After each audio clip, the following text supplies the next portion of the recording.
But you asked if there's anything that I think is really crazy that other people think is normal. And one of the things I think is really crazy is this political correctness and the idea that we should never offend anybody. And we have to be constantly careful what we say and think and write in case anybody else is offended.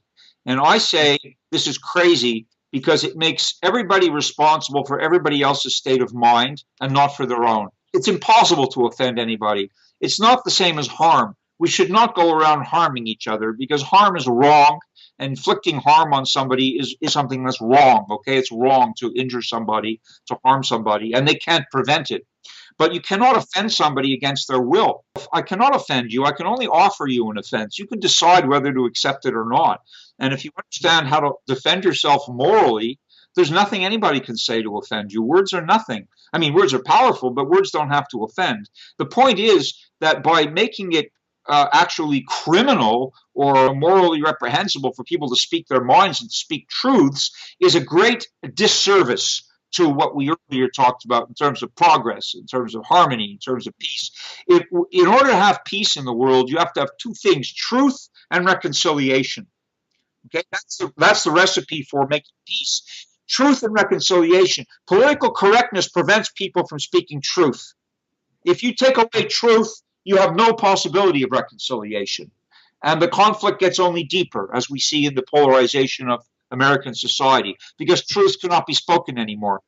And it's a very sick state of affairs. So basically, let me ask you a question. Who is responsible for your state of mind? You. Yes, who's responsible for my state of mind? Me, only. And who's responsible for my neighbor's state of mind? My neighbor is responsible, not me, not you, not anybody else. So what kind of nonsense is it to make you responsible for everybody else's state of mind and not for your own? That's what political correctness does. It makes everybody responsible for everybody else and not for themselves. That is insanity. Okay, that's a form of insanity. It's actually needs to be diagnosed as a political disease.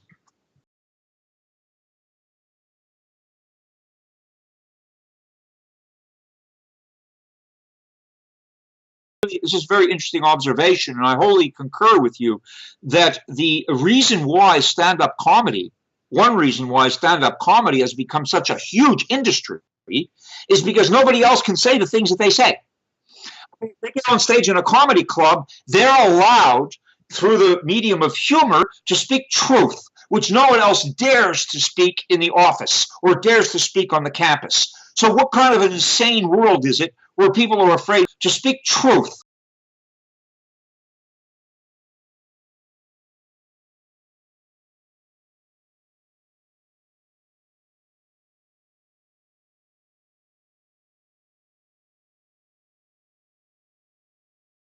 We're supposed to be a beacon of liberty. Okay, the traditionally is the place of emancipation, is the place where people come to be free. People escape from horrors and other places to be free here, but not anymore. And it's not a new thing. It's a new thing for us because the cultural Marxists took over the universities in the 70s and 80s, and political correctness is cultural Marxism. And it's no different from the Cultural Revolution under Mao Zedong in China or the Bolshevik Revolution and what Stalin did with the purges. Political correctness is an invention of the dictatorships and the totalitarian states that proceed from Marxist ideology. And the West has totally become vulnerable to it, and the only antidote is to root it out in the universities, since you mentioned the campuses. I work at the front lines, okay? And the only cure for this is to remove it from the source, which is the complete radical left that has colonized university education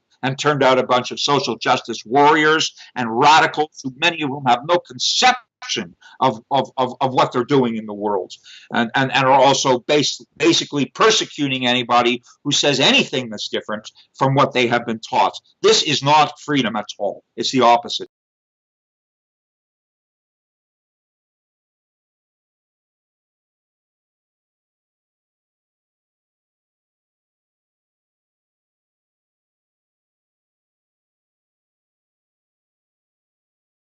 But I just hope that the good things from Western civilization will not perish in this inundation of bad ideology that basically floods the media on a daily basis and floods university classrooms and makes it impossible, as you say, impossible for comedians to tell jokes on campus, or impossible for people who are at all conservative or libertarian to speak on campus. They won't tolerate it. Look what happened at Berkeley a few months ago. They invited the speaker, the students rioted and burned the campus down because they hear ideas which are contrary to their brainwashing. This is a very serious state of affairs.